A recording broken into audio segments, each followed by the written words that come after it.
Welcome to the Industrial Talk Podcast with Scott McKenzie. Scott is a passionate industry professional dedicated to transferring cutting-edge, industry-focused innovations and trends while highlighting the men and women who keep the world moving. So put on your hard hat, grab your work boots, and let's go. All right, welcome to the Industrial Talk Podcast. We are broadcasting, live from the IoT Solutions World Congress here in beautiful Barcelona, Spain. You know what's great about Barcelona? Yep, that's right. The food, the drink, but better yet, the people. And we're going to be interviewing a lot of people, a lot of professionals, a lot of individuals who have, the fingers on the pulse of IoT, AI, blockchain, machine learning. I think anything that has to do with technology, it's here. And so we're going to have a great interview with a young lady. Her name is Leila Dillon. Did I get that right, Leila? You did. Thank you so much. Look at this, much. and we had this conversation prior to it, and it's Amoresco. So she doesn't have to shame me. All right, let's get this show on the road. All right. Hey, Leila. How are you doing, and welcome. Thank you so much. I'm this great. Is so cool. Happy to be in Barcelona. It is cool, huh? It's a beautiful city. It's great. We had a great dinner last night at one of the oldest restaurants in Barcelona.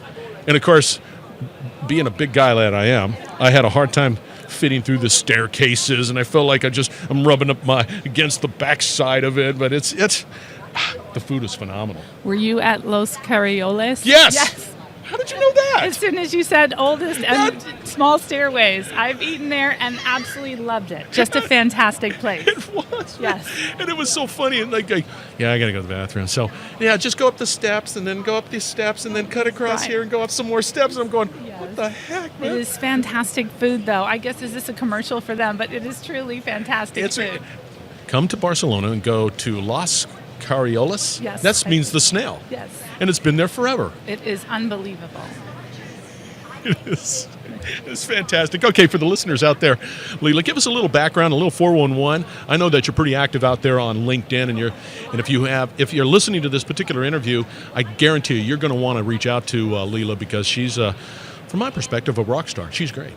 Well, thank you so much. I don't know You're welcome about very that much. at all. Yeah. No, that's great. Talk to us. Geez, background. Okay, I have been in technology really my whole career, so we'll just call that 20 plus years. Can I just say plus and not get specific? How about that? I'm up to 30 plus years. Okay, fair enough. No, it is not fair enough.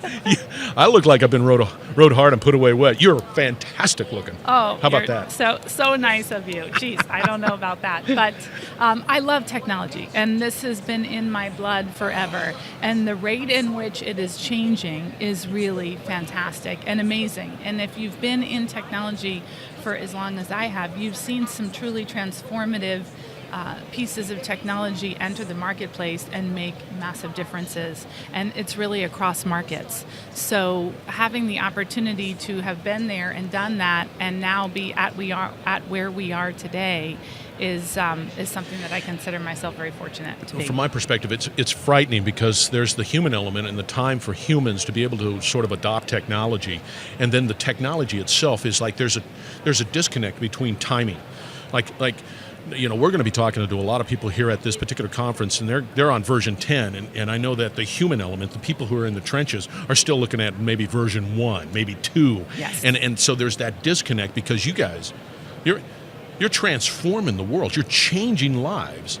And it's just, I'm always fascinated because of that speed. Industry 4.0, they call it, or whatever they did. And so... Oh, it's fantastic. That's right. I work at a company called Amoresco, and we are an energy solutions provider. And many people think of us as an energy efficiency company. We go and work with colleges, with universities, municipalities, the federal government, you name it, on becoming as efficient as possible with your energy consumption. But with technology and with the changes that have taken place over the last number of years, we are now, as you can imagine, getting very much into distributed energy generation and what that looks like. Whole new technologies out there like microgrids and battery storage, enabling us not only to help our customers be as efficient as possible, but also generate their own energy and build resiliency into their energy programs. It's funny because I've been in the utility space for many, many years, and we've talked about microgrids. But we just didn't have the technology. We didn't have the wherewithal to be able to make and execute upon that. Nowadays, we can. So for the listeners out there, let's talk a little bit about, let's lay that foundation of why this is important. But so here's the past model. Let's look at today's model. Where do you see it going? And of course, it's not all, pink elephants and bubble gum. There's challenges, of course. Yes. And then, of course, we want to talk a little bit about why it's safe, why this is important to you as a person, a company, from a safety perspective. Does that sound like a deal? Absolutely. So let's talk a little bit about Where do I past. begin? Let's talk about the past. In. It's like, I'll sit there and blah, blah, blah, blah, blah, blah, blah, blah, blah. So talk a little bit about the past and why today and the future is so interesting from your perspective. Okay, terrific. Look, most important as we think about energy consumption and energy usage is how can we be most efficient with it?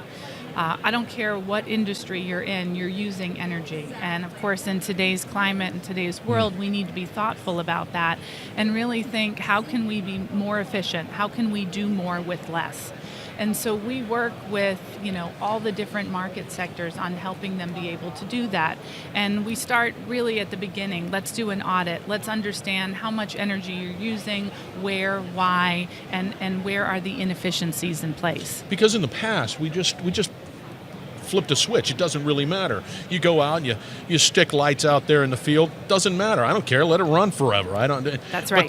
But the technology today allows us to say, yeah, you can let it run, but why don't we just slap some technology to, when you're not out there, it's not running. Exactly. And that's bottom line value, financial bottom line value to you as a company, as a person, and you can do that. That's right. And that technology is not that expensive.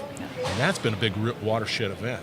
Well, not only is it not expensive, thinking about doing a massive project like LED lights, right? Just flipping out your lights, okay?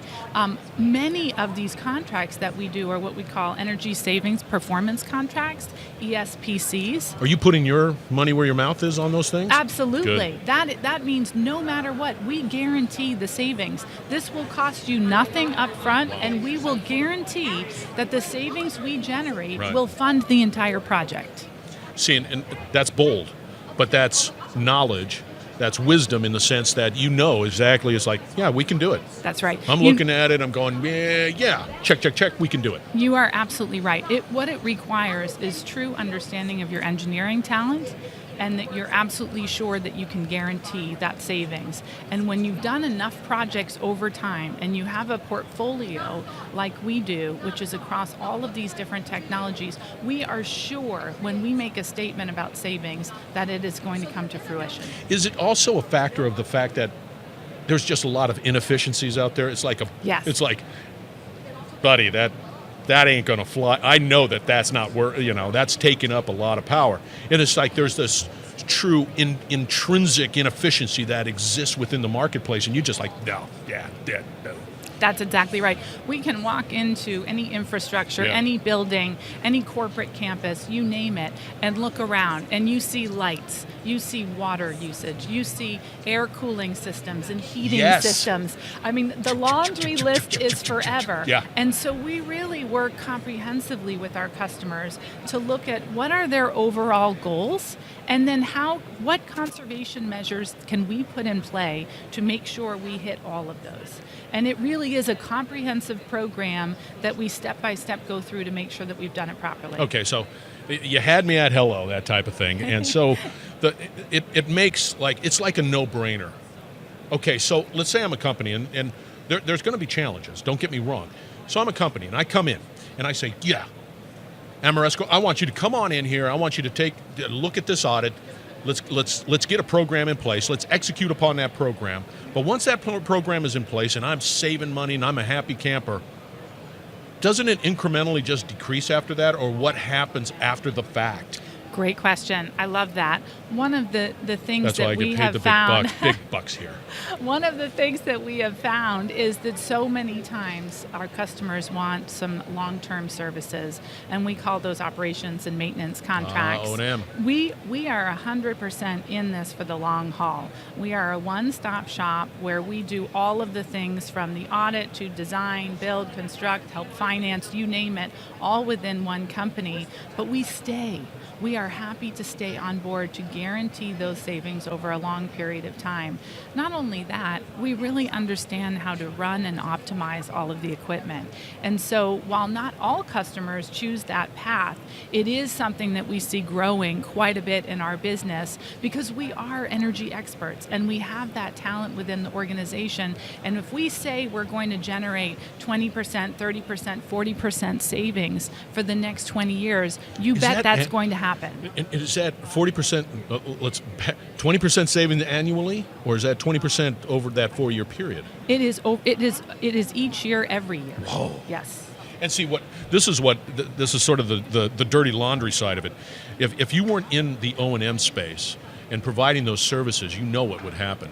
Yeah, you would do it, you would deploy it, and then you would hand the keys over to your teenage kid, and then they would just let it, and it would just fall apart. And then all of a sudden, people will look at the numbers and say, well, this is not working. Right. You have to stay on top of it. Well, again, every customer is different, and I don't prescribe to tell a customer what they want, right? We really listen to our customers and understand what works best for them.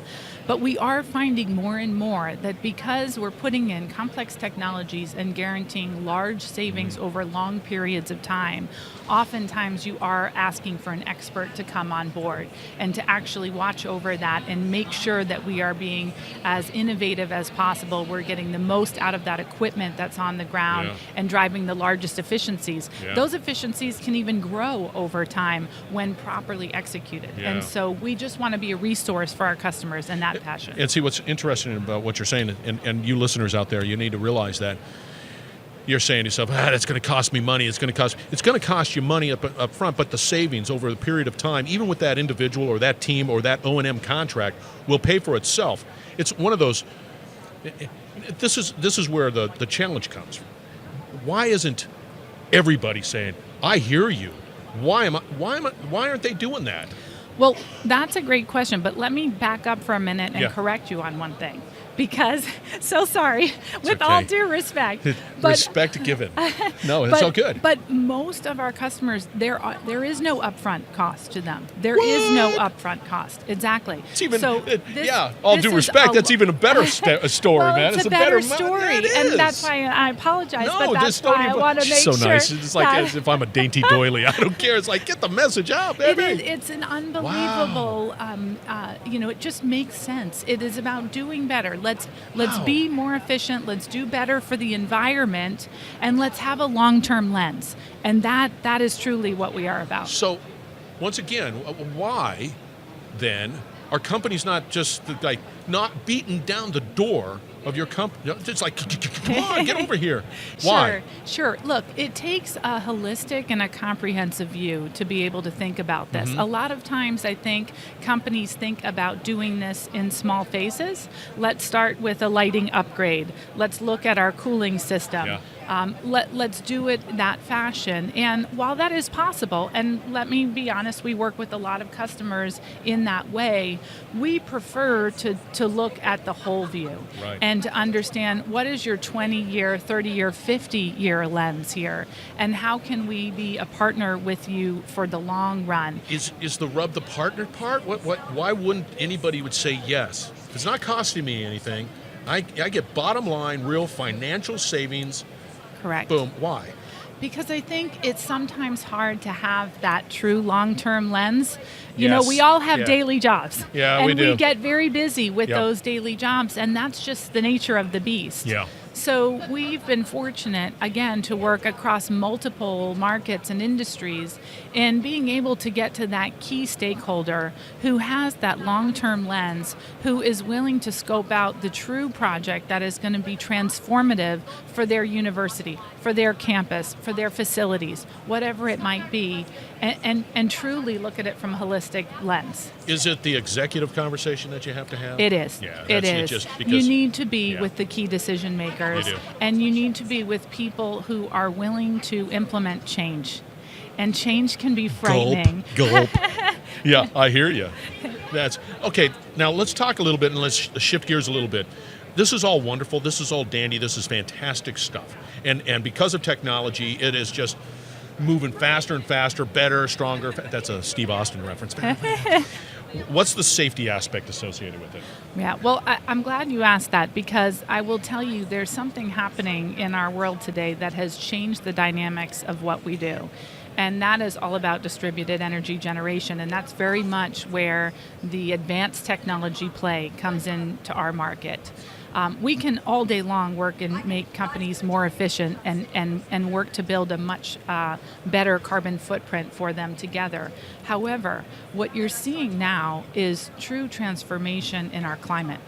And you've probably seen the California wildfire situation, as you can imagine, or the huge hurricanes that took out Puerto Rico or the Bahamas. Or that the tropical storm that knocked out the city of New Orleans and made me late for this event. That's right, or that. Exactly. I lived that. Right, yes.